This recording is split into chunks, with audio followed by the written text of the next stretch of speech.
You've got to ask yourself, do we have enough women in our technology team?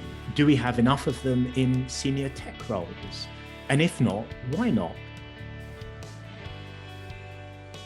Welcome to episode 18 in the third season of Starts at the Top, our podcast about leadership, digital culture and change. I'm Paul Thomas. And I'm Zoe Amma. Our podcast brings you interviews with leaders from the public, private and third sector who are using digital to navigate uncertainty and forge a path to the future. On today's episode, we're sharing our conversation with Danny Attias, Chief Digital and Information Officer at Anthony Nolan. Before we do that, though, we've got some news stories that we want to talk about. Paul, there were a couple of things that caught your eye, weren't there?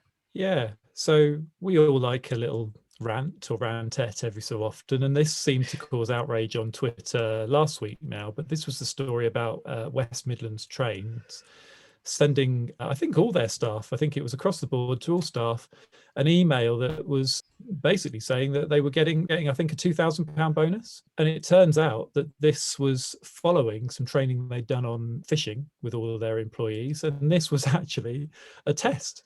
It was a phishing test to all employees saying, click on the link, it's £2,000 bonus this year, thank you for all your hard work and all that sort of stuff. And it turned out to be a trick that they were sort of playing and testing their staff with. And I guess, I felt, and I saw the commentary from everyone I'm connected to on Twitter, was this is disgusting. This is really, really bad. This is an awful use of internal communications. It's and I think preying on an employee group that could have people for whom £2,000 is life-changing, or at least year-changing. There's an awful lot riding on that.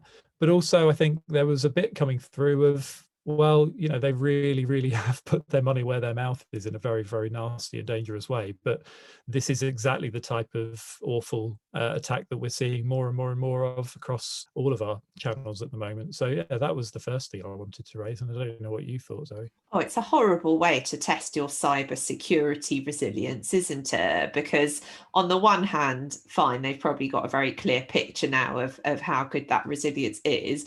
On the other hand, it's quite emotionally manipulative, isn't it, really, compared to a lot of the other tests that I've heard. It's not like, oh, transfer this money from this bank account to another, or something that's perhaps not quite as that's going to feel so raw and visceral at a time when the staff on this train service must have been through a really, really difficult year, personally and professionally.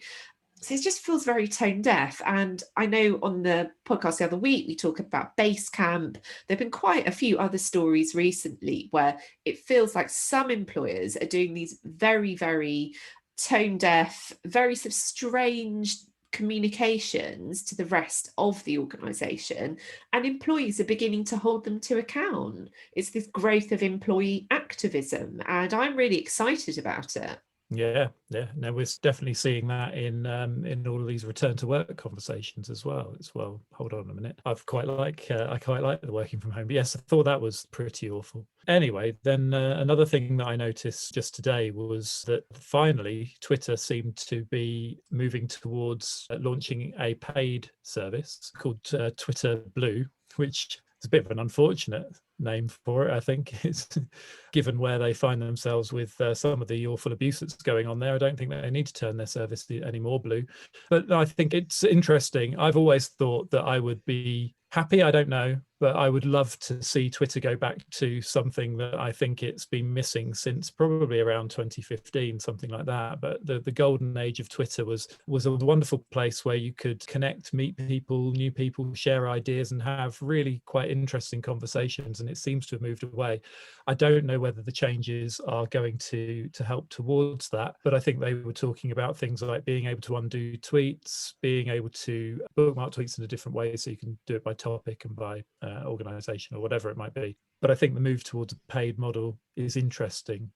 I guess the question is, would you pay? No, I don't think I would, to be honest. It feels like they're scrabbling around a bit in order to find some income streams, in my view. And I wonder whether it's come a little bit late.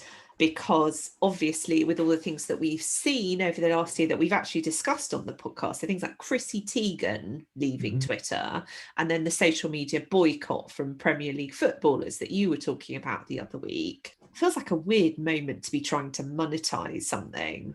Yeah, it will be interesting to see whether anything gets picked up there. But I think also there's much more choice now around the platforms that we engage in. Yes, Twitter's got a massive role, I think, and it'll be hard to see it disappearing, but it's not unlikely that a challenger might come along where the experience that Twitter should be offering is more freely available. But let's see where that gets us. Another interesting article that we should share in the share notes was something that I noticed today, a couple of articles actually today on a very similar subject, but this one from the Turing Institute. There's a piece of research that they've done about emojis, and so emojis are even more like language than previously thought. And there's some interesting stuff in here about the evolution of language and communication. The full report is available on the Turing website, and we can link through to it. But they were talking about some examples. They've looked at 1.7 billion tweets between 2012 and 2018, and they've looked at how the use of emojis has changed over that time. So one example they used was that there was a period between 2012 and I think 2015 where the frog emoji, it was a temporary change in 2014 actually, the frog emoji became associated with right-wing memes and Donald Trump. So there's some interesting stuff in there, and I don't know, I use them quite liberally now. For a while I didn't touch them, but do use them quite liberally now, and I do find they are very much a shortcut to conversation sometimes. I think that's right, and I think they add a little bit of extra nuance. I am a bit of an emoji fan. There was a point probably about 5 or 6 years ago when people were beginning to use emoji more, where I used to just put random emoji in text to my husband just to confuse him. So once I put an emoji of a bowl of noodles, and he was going, "What does that mean? Does that mean something?" I was saying, "Well, don't you know what it means?" And followed up with like a wave emoji and just other just random things I found. A great weapon for confusing people. Yeah, and also for word association and things like that. I know there was an interesting discussion on Rachel Miller's. I don't know whether I was on a podcast. I think she was tweeting about it almost a year ago now, where she was talking about emojis. And I think the conversation was: is it ever appropriate to use an aubergine emoji in a corporate presentation? No, is the short answer to that. But a peach. Oh no, no. I mean, some of the emojis, there are some emojis I just don't even dare go near because I know they have a very, very strong subtext, and yeah, I just stay away. I think my most used one is the coffee cup, and that's absolutely fine. That and says a lot about you. And shrug as well. I don't know. And finally, you wanted to talk about Charity Digital Code. Well, I want to talk about the Charity Digital Skills Report, but you're right, though. I do only work on things which have Charity Digital in the title. Yes, so basically what we are doing this year, again, for those of you who have very kindly got involved in the Charity Digital Skills Report before, is once again mapping trends across the sector. But this year, I think is going to be particularly exciting because we will see the impact of digital change across the sector during the pandemic. So I really encourage everyone who's listening, if you haven't already, I would love to hear how your charity or non-profit's use of digital has changed over the last year and what that means for your plans for the future. And we're encouraging people as well to take the survey perhaps with a colleague or to do it within your team, because what we've heard from charities who've done it so far is that it's a really good conversation starter about what's gone well over the last year, what could be improved, and also where they go from here. So we'll pop the link in the show notes and we would love to hear from you. That's great. I think there were some questions I saw recently published that were getting people to think about, well, how has the pandemic really shifted thinking about strategy? And they were based around sitting down with your team and talking it over. I think so much of this has been done in isolation, and we've heard, from our leaders through the technology, but when you actually get back to the workplace, I think about lessons learned, how you move forwards, but also being very, very careful to go back and think about the stuff that might have been left behind that you do need to recover, because I think that's important too. I think that's absolutely right. And one of my worries for the sector, and I think outside the sector at the moment, is that as society reopens, and we know there's a lot of things that reopened yesterday, People are going to be under a lot of pressure to deliver, especially given the positive predictions that Bank of England are making about the economy. And I think it's really important that everyone just takes a moment to reflect, to think about all the many, many things, the many digital adaptations and innovations that have taken place during this time. And as you say, talk about, well, what are we going to stop? What are we going to start? What are we going to continue? And what are we going to change? And unless you have that conversation as a team, I don't see how you can get to a place where you're moving forward with purpose to where you go next. So now for our interview with Danny. We are very, very excited to welcome to the podcast today, Danny Attias. Listed as the most transformational and disruptive CIO by CIO 100, Danny is currently the Chief Digital and Information Officer at Anthony Nolan, the UK's leading provider of stem cells for life-saving transplantation. Danny also holds digital advisory roles for several other organisations, including Plan International, the World Marrow Donor Association, and until recently, he was a trustee at charity IT Leaders. Danny was previously Global CIO for the Grassroots Group, delivering employee, customer, and channel partner engagement solutions, as well as international event management. He has also held roles in the John Lewis Partnership and Waitrose. Danny is also a mentor for women in technology and a supporter of Kajigo, a platform established to empower girls and women into tech careers. Danny, welcome to the podcast. Thank you very much. So by way of personal introduction, I'd just like to add a couple of things, if that's okay. Of course. So as you say, my name's Danny. My preferred pronouns are he and him. And my surname, as you pronounce so perfectly there, is Attias, although sometimes I catch myself saying Attias because I'm a bit lazy and I anglicize it, but it's never Attias. And I've just looked up actually and found out that the word means a gift or present of God from Arabic. Because we're not on screen and it's audio only, I can describe myself a little bit more fully for your listeners. I'm a white heterosexual male with a mix of European and North African ancestry. My parents were born in Egypt and Tunisia. I'm largely a-religious, although I do identify as Jewish from a race and culture perspective. So I know that's quite an introduction, so apologies for that. But I think it's important that we present ourselves openly in order to be able to have open conversations. And it's the first time I've tried such an open introduction, and I'll see how it goes. Thank you, Danny. We really appreciate you being here today and making the time, but also just kicking off the conversation like that. And as someone who's a woman of colour, I absolutely think that having those conversations, however difficult, however imperfect, is a really good way to begin that conversation about inclusion. And I know that's one of the reasons that we're here today, because later we'll be talking about how you can really build a diverse technology team. So I think we were going to begin by talking about different options for how you lead digital transformation. Now, digital transformation has obviously been such a huge buzzword in the charity sector and beyond over the last few years, and perhaps even more so during the pandemic. And there are so many different ways to cut the cake, as we all know, and there's so many different ways to lead it. And obviously it's very much a marathon rather than a sprint. So do you have any thoughts about, well, first of all, who shouldn't be leading digital transformation? Yeah, I like your marathon and sprint analogy. There's a terminology that we use internally sometimes where we're running a huge digital transformation program, and we're talking about the program, which is going to take 2 years long, to get us race ready.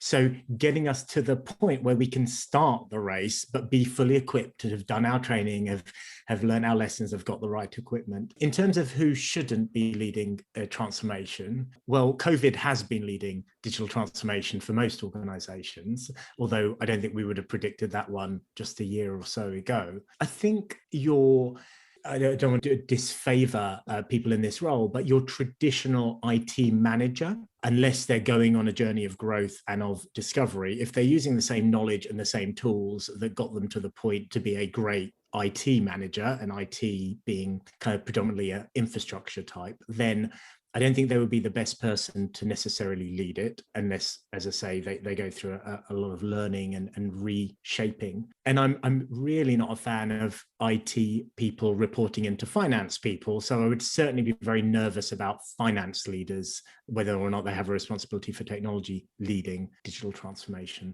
So those are the two I would go with for not leading your digital transformation. Tell us more about the finance side of things. So you mentioned there that doesn't work so well in terms of leading digital transformation. What do you think the main challenge is with that? It's all about priorities, and whichever way you look at it, your finance leader is going to have their eye on the money. They have to have their eye on the money.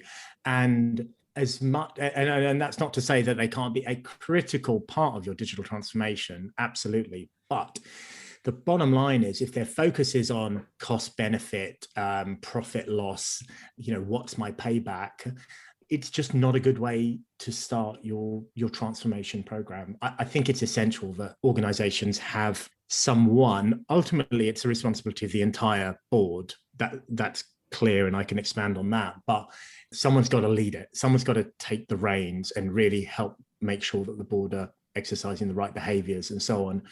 A level of understanding of technology is definitely very useful, but it's just got to be much more than that. It's got to be about culture and process and behavior and experimentation and valuing data and so much more. What's your take on the role of the chief digital officer, particularly in an organisation where the board doesn't have one at the moment, for example? So is a first instinct of many CEOs or organisations that are looking at digital transformation to go out and find someone to come in and lead it, or should they be looking from within? And where do you see the chief digital officer or head of digital role sitting? It depends on your competencies, capabilities as an organization. I've always been very skeptical of a chief digital officer from a purely marketing background coming in and then sitting alongside the chief information officer on a board. That's confusing, quite frankly. And I think that suggests that it's not really clear about who's responsible for what, and there can tend to be a focus very much just on that marketing customer perspective, which is great and absolutely essential,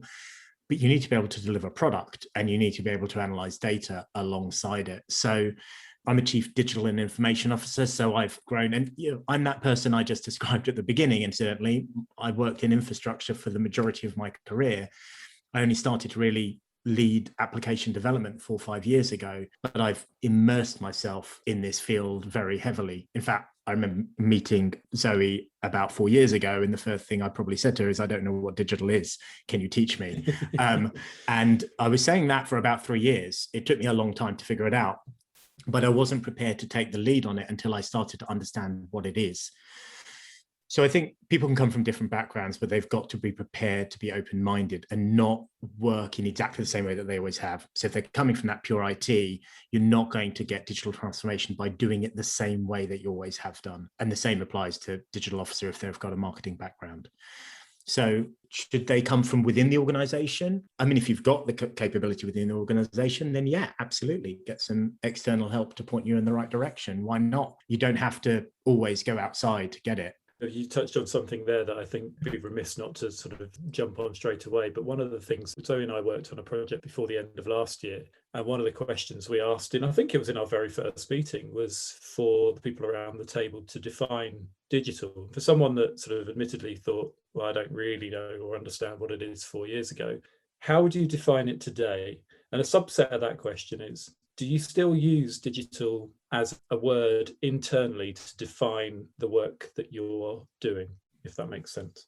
Okay, great question. And having said I spent 3 years not knowing what digital was, I have to now, put me on the spot. So I've boiled the word digital in terms of the way it's used and the way it's interpreted and the way it's referenced into 3 broad categories. Layer 1 is infrastructure, is email and mobile devices and Wi-Fi and mobility and tablets. A lot of digital projects start with implementing Google Workplace or Office 365, for example. So say we've got this great digital program. So what are you doing? Well, that stuff. So I think that I wouldn't call that digital. I would call that the evolution of infrastructure, but that's okay. There's nothing wrong with that. I think the second layer is your internal applications and also your internal capability. So you're developing applications and you're rolling those out and you're using similar skill sets. And I suppose you're digitizing manual processes.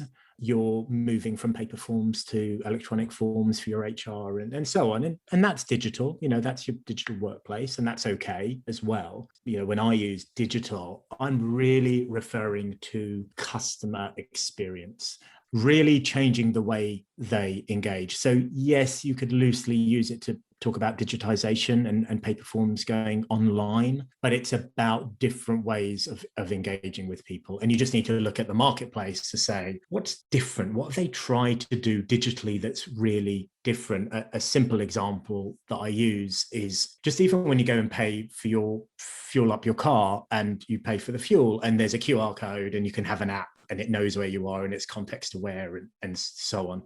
You don't have to go in and pay with cash or with contactless. And that's a nice, simple way of just adding digital experience. But it's always about the customer. It has to start with the customer, and therefore it has to be data driven as well. Do you think we will have chief digital officers still in 10 years' time? Because you know how we all see articles about that on e-consultancy or McKinsey or wherever, and we hear about how the role of CDOs is going to grow. Everyone's going to be hiring one, and then suddenly you read an article the next day saying, actually, this is a role that's going to come and go. What's your take on that issue, Danny? So without any offense to my editorial friends in the industry, I think the only people talking about whether the CDO is a new CIO or whether there'll be a new CDOs in 10 years' time or your CIO journey to CIO is basically the magazines and the articles and the consultancies, and no one else really cares. So I've read a lot of these articles and I just think, yeah, people still need to lead that focus of the business. I would hope in 10 years' time for the majority of organizations that they have got into a new way of working, that they're very customer centric, they're very focused on their product and their journeys, they're using data to make decisions. But there will be the next set of challenges, and those challenges will largely be digital driven and data challenges. So, the CIO's only just made it to the board, and not so in many cases. I don't think they'll be coming off the board or roles disappearing in the future. That's a really helpful prediction. Thank you. What do you think on that issue, Paul? I think it's the same. I think any organisation that thinks it's going to fix a digital gap by going out and hiring a chief digital officer to come in and fix a gap or fill a hole is probably a few steps away from feeling quite a lot of pain. I don't think that's quite the way to do things. And I think usually there is a sort of a shared responsibility across the piece that only grows with time. I think it's important to have someone to guide it. And I certainly think that, an organisation that I worked for in the past, we had a clear CTO who developed himself into a CIO over a period of about 2 to 3 years, I guess. Really sort of modernized the approach, modernized the infrastructure, made it all about infrastructure actually. And I know for a fact some of the stuff that they did around the Olympics when everyone was told that London was going to be a hellhole and everyone should get out of London. That's when they made the infrastructure changes. And therefore when COVID hit, for example, very, very well placed. And that was from a sort of a CTO, making sure the checks and balances were done and that nothing would fall over, developing that role into more of a information-based digital role. But I think there's shared responsibility across piece, not sort of making it all by committee, but I think in 10 years' time, certainly, if everyone at the table, including the CEO, hasn't got some responsibility for digital in their particular area of the business, or at least some responsibility or indicative responsibility in their goals and objectives, then I think that's going to be problematic. So I think they probably won't have a table to sit around. Well, there is that. But has this been sort of relied on? I think in certain organisations, has the person in charge of HR necessarily always taken lead on the technology that they want to invest in, and has that always connected to IT? No. So I think the big change will be a connected leadership team that understands the role of digital within their particular area of responsibility and how that all ties together.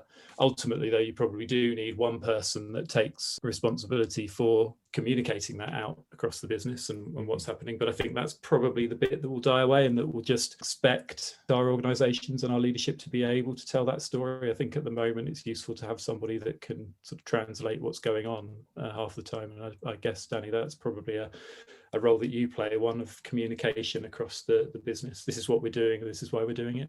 Yeah, it is. It's about, it's almost, sometimes it's 5 years of repetition, but we had, as an organisation, we had an all-staff webinar last week, and each member of the exec took turns, 5 minutes, to just really talk about the next 12 to 18 months. I was last up on that. And what was just so encouraging, I missed the rehearsal, so I wasn't involved in any of the planning. What was so encouraging is every single member of the exec, starting with the CEO, talked about data. Data is the crown jewels, data is king, digital, customer, every single one of them. You wouldn't have found that 2 years ago, 3 years ago, without a doubt. So that's a kind of shift. And I think you need that senior leadership buy-in to really understand not just why, I want to be digital. That's great, but can we go a layer deeper? And it's understanding that we need to make decisions based on data, not just on gut, not just on instinct, and avoid all of those biases. Also, you then need that culture across the organization understands what failing fast means. It's really, we talk about celebrating failure, but what does it actually mean? And it means taking very small actions that will give you some insight. And it doesn't matter whether that action succeeds or fails. Either way, you will learn from that experience. Not this 2-year-long multi-million-pound project has just failed, let's have a party. That's not a good outcome. And it's just helping everyone around, and everyone around the organization understand what that means. So I think actually there are probably 3 key things. One of them is that senior leadership understanding. Everyone's got to be around that table understanding it. Then you've got the organization understanding it, kind of digital literacy and understanding ways of working and failure and agile. And then the third bit, which is why the CIO, CTO, CDO still needs a job, because this stuff's really complex to actually build and deliver. At the front, the simpler it looks at the front end, probably the more complex it is at the back end. And that core competency isn't going to go away. And do you think COVID, we've certainly heard a lot on this podcast, but do you think COVID has accelerated the rate at which organisations will bear failure? To make that question better, it's really, I think COVID's probably given us that reason to try, and that failure off the back of trying is acceptable because of the conditions. So I think, has COVID created the conditions for us to fail better, I guess? Yeah. 6 months into the pandemic, as an exec, we sat around and we said, okay, what behavior changes have we seen as a result of this pandemic? And then we said, which of those behaviors do we want to retain post-pandemic? And I sat silent throughout, and almost without exception, 80% of the things that came up were agile principles in effect. They were about, I mentioned 1,000 times, data-based decision making, but also experimentation, about rapid change, about just try it out and see what happens. We need to pivot, we need to shift. And some things we'll have talked about for years and just not done anything about. And suddenly we're doing it in 3 days, 2 days, and it's delivering. And other things we tried and it didn't work, and that's okay as well. So yeah, I think without a doubt, it's helped bring to light the awareness that you can make decisions quickly, you can try things out quickly, and you can learn from them whether they succeed or fail. I ask about the role of the CEO in all of this? So what really strikes me is that you've obviously made some really great progress with digital, and it's really exciting to hear about the momentum and the energy that's behind that. And there must be lots of charities and indeed other organisations right now where they're lucky enough to have a really talented someone who's leading their digital transformation, whether that's a CDO or if you're in a smaller organisation, a head of digital or whatever. As we said, there's lots of different options for how you lead it. But when you've got that person in place, that talented person like Anthony Nolan are really lucky to have, what does that then mean for the CEO role? How does their role and their, you know, attitudes and behaviours as a CEO, how does that need to shift a bit to make them the most of and to enable the change that needs to happen? Yeah, the CEO needs to bring in a great digital leader, but then be part of that journey. So not sit back and go, great, I've bought digital, that'll get delivered now. The digital leader has then got to work to coach, educate, and enable that transformation in the CEO's eyes, as well as their peers and across the organization. I mean, when I started, the CEO was saying we need to be more digital, which I've said a few times, but it took me a few years to figure out what that meant. And actually, part of her vision, we're just about to start delivering on that. But it's taken 5 years worth of groundwork and foundation work and a lot of delivery to be able to do that very customer facing. For us, it's business to business, as it were, the charity to the NHS for stem cell transplantation. So it had that clear vision, but it's about, I suppose, a really good example is if you use the kind of traditional mindset of a kind of waterfall project delivery.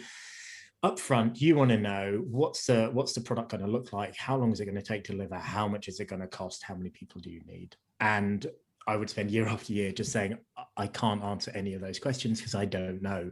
I don't know how complex it is. I don't know. Until we start, we're not going to know the answers to these questions. And I'd ask the question, well, why do we even need to know? I mean, there is obviously cost benefit, business case and element, but fundamentally, why do we really need to know the plan? Because it's a bit arbitrary if I say it's 1 year, 2 years, or 3 years. And it was about accountability. It was about saying, well, so then we know whether you're actually delivering at the right rate. And actually, what I position to the board and the trustees is, let's hold people accountable for what they're actually doing, not what they said they were going to do or what happened next or what got reprioritized. So instead of saying, what are you going to deliver, and then hold them accountable a year or 2 years down the line, let's say, what have you actually delivered in the last 3 months? What have we done? How have we shifted? How have we moved forwards? And then look at that and go, is that good? Is that value for money? Is that heading in the right direction? And if the answer to all of those is yes, then simply it's a case of keep going in that direction. If the answer is no, then let's break it down and understand what's not delivering, what's not meeting expectations. But working in a kind of retrospective view and working in a smaller timescale, kind of sprint wise, means you're actually having an influence on outcomes and supporting a level of momentum rather than just accepting something will take 2 years and waiting 2 years until you see what gets delivered. It's a very good point, and I think a lot of organisations could learn a lot from that, particularly all those organisations that sort of stick to we have a 5-year plan, and the 5-year plan ends in 2020, in which case we would then do a new 5-year plan.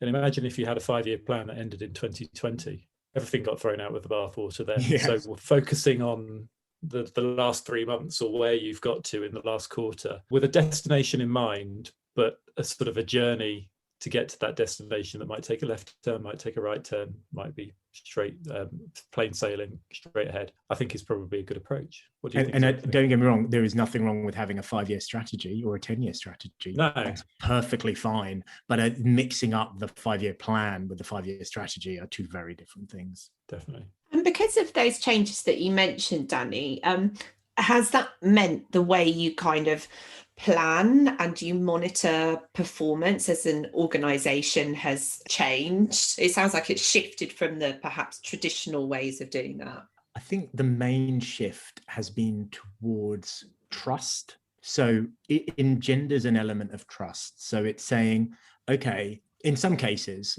some people might go, actually, I don't really understand what's being proposed here, but I trust that we're doing the right thing based on the outcomes over the last few periods.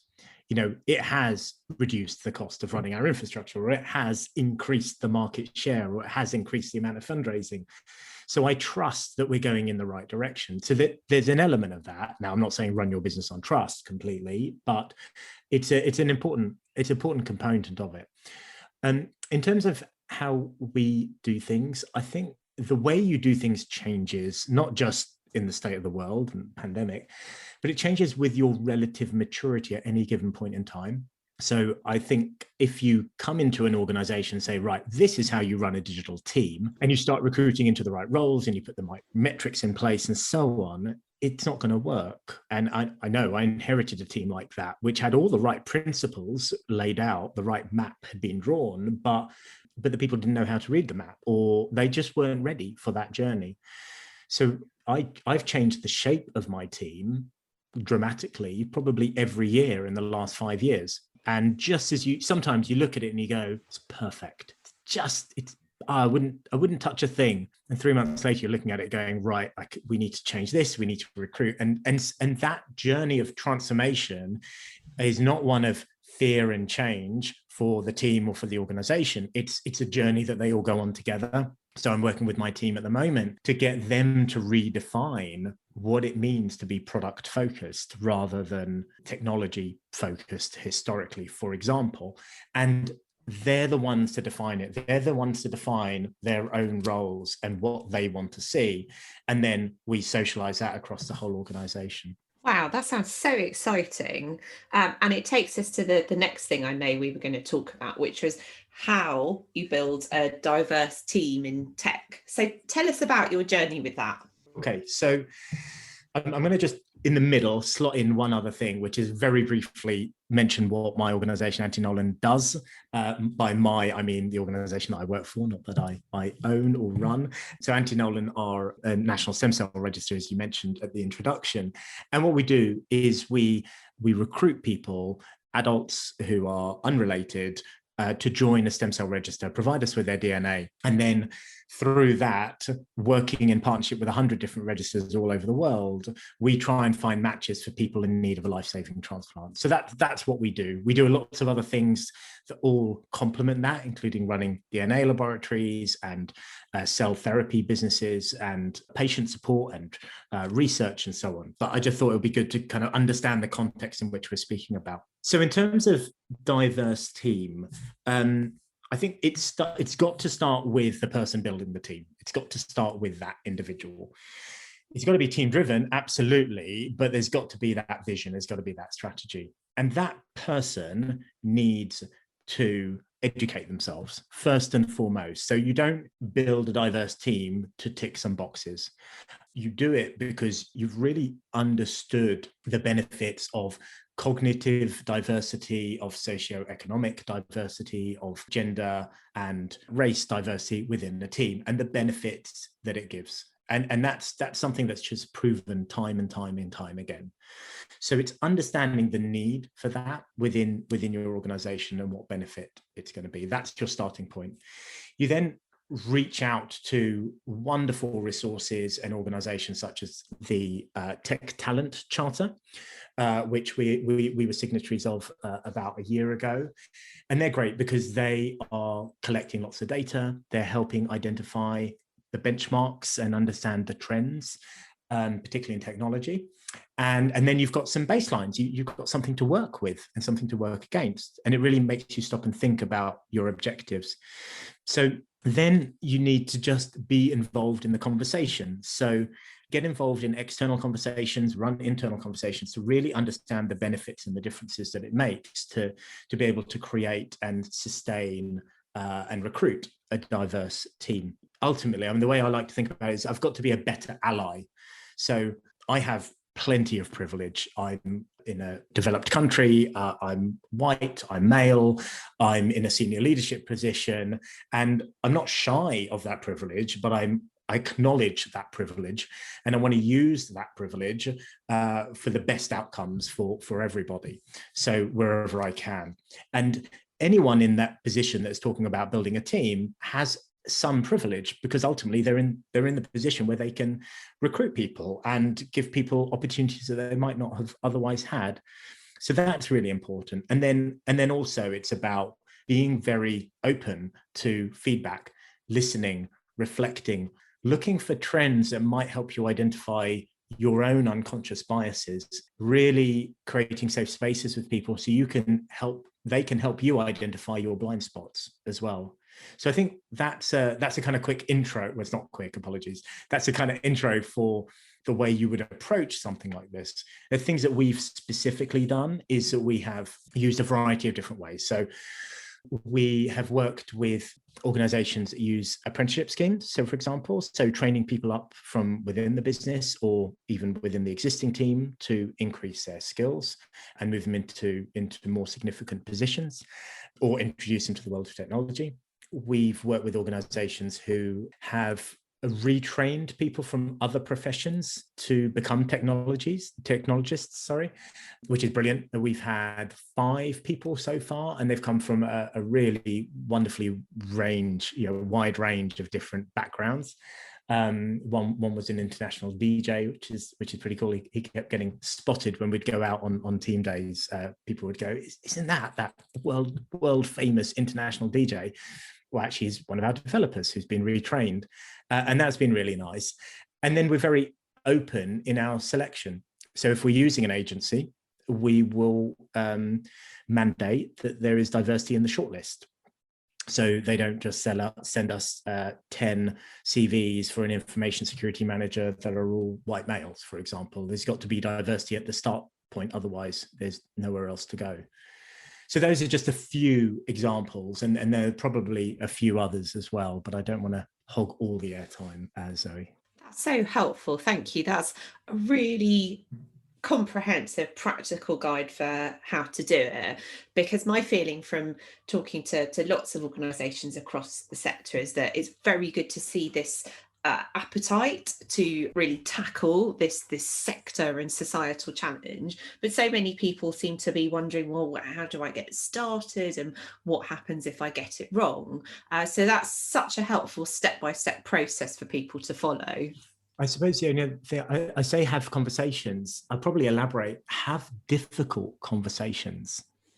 Yeah, they're not going to be easy. If you take the easiest route, the path of least resistance, you're going to end up with the same teams that you've always had. You've got to ask yourself, do we have enough women in our technology team, for example? Do we have enough of them in senior tech roles? And if not, why not? Are we attracting people from different ethnic backgrounds? If not, why not? Are the people that we're recruiting staying, or are they leaving? And why is that? And you're having some really difficult conversations and challenging yourselves is just absolutely crucial.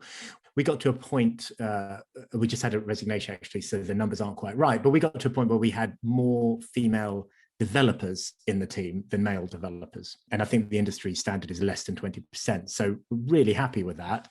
And now we've got to go and do some more recruitment. We want to ensure that we keep that level of at least gender diversity, but more so within the team. That's so interesting. Thank you. Also, I'm dying to know who this world famous international DJ is that you employed. We'll put a link to the. Is it Pete Tong? So yeah, no. Everything's gone a bit Pete Tong. Yeah, I think you've got to be into that kind of music to know who he is. None of our team had heard of him, unfortunately, but the people who are into that music scene had. Amazing. Well, we're intrigued, aren't we, Paul? We are. I think every development team ought to have an internationally renowned DJ, or at least every senior management team would be better off with with input from an internationally renowned musician. Would be quite good. Brilliant. Well, that's been fascinating, Danny. Paul, is there anything else you want to ask? No, because the only question I'd sort of written down another question that we hadn't got to, but that was because I was looking at an interview that you'd done. I think it was in. Was it Wired? Was it? I'm joking. It was Computer Weekly. Oh, all right. That one. Actually, yeah. They've got their SEO sorted, so that comes above your Wired front page, I'm afraid. So in the search details, but no, that was just around. I think it was just refreshing for me to read, because I think one of the ways I'm sort of assessing and looking at my own business is that, as a small, and Zoe will maybe resonate with Zoe, but as a smaller organisation in a field such as digital transformation, where a lot of the big consultancy firms have a lot of space with bigger organizations, and I'm sure a lot of them come knocking on your door every so often to say, oh, we can help you do that.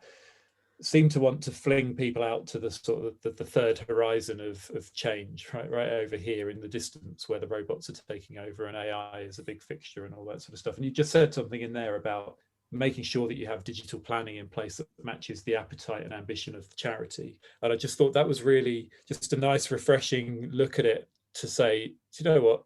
Yes, some of this stuff can be quite scary if you look at it. Digital transformation doesn't necessarily need to mean robots taking our jobs and things like that, but it can mean supporting a business strategy at its natural pace. And you also said about, well, it's already taken us 5 years to get to this point. A lot of organizations will try to do things much quicker than that and just end up falling on their backsides, I imagine. So it wasn't really a question, it was just a comment on that approach. There's always a fear when you start automating processes and putting in digital solutions of people thinking, well, I'm going to lose my job. What's going to happen to my job? And actually, more often than not, what we want is to free those people up from the mundane so that they can provide a much higher level of service to their customer and be much more engaged. So that's the kind of the key component. And yeah, I don't get too excited about blockchain and AI and stuff in the day-to-day right now, until you've got your data organized, until you've got your platforms organized, and then you can say, where are the opportunities for these other types of technology? You've got to start with the problem, not with the technology. Otherwise, you're just shoehorning in a chatbot because you wanted to shoehorn in a chatbot somewhere. I've actually got one final small, really quick question, if it's okay to. Absolutely. Danny. Is it about the DJ again? No, we'll work that out. We'll look on Google and we'll find out who that is. But no, I'm intrigued to know, obviously. Now, my question was actually about you, Danny, and I love the way you introduced yourself at the start, and you talked about your parents having been born in Egypt and Tunisia. And I have to say that struck a bit of a chord with me as a woman of colour, because I feel really fortunate to have come from a different background, because I think it's made me look at digital differently.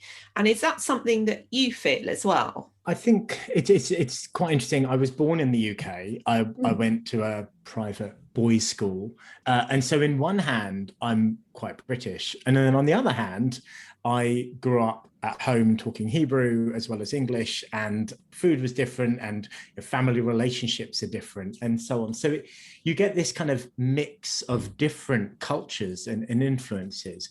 I also grew up in a very multi-ethnic school as well. So it wasn't until I went to Loughborough, which was pretty white, that I had a slightly different perspective on things. I remember standing at checkout number 1 at a supermarket and looking across, and every single cashier was white. And I'd never seen that before in my life, because I came from a very multi-ethnic upbringing, all my friends and so on. I've always embraced diversity and difference. And I think that makes you think about different people and different cultures at all times, rather than just thinking about things in a very uniform way. So I think it helps a little, certainly.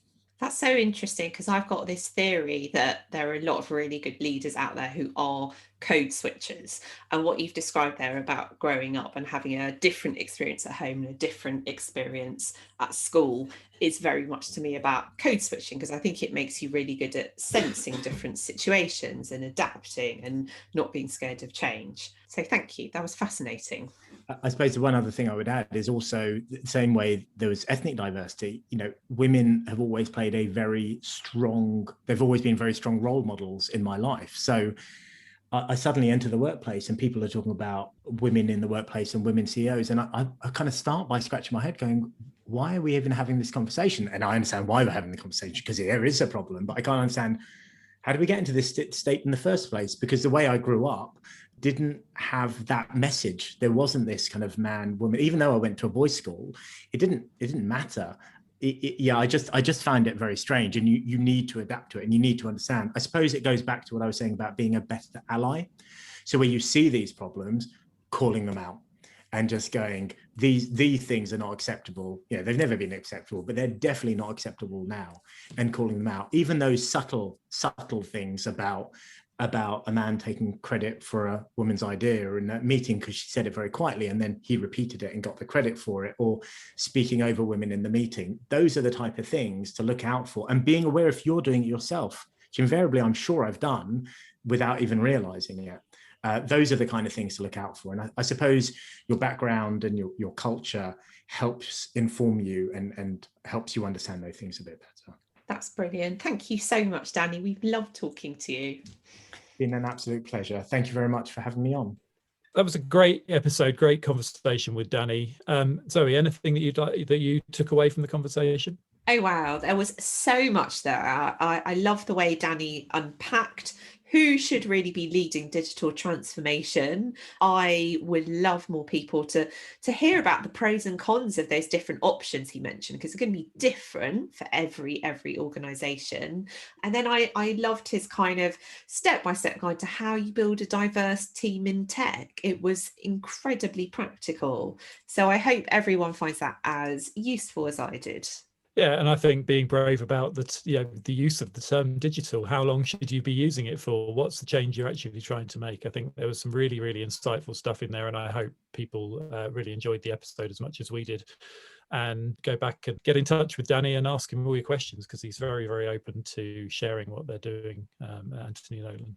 Just in terms of wrapping up, because I've been obsessed by a couple of things this week, and I just really want to share them. And I know we do a sort of a regular slot on what we're listening to, reading and watching.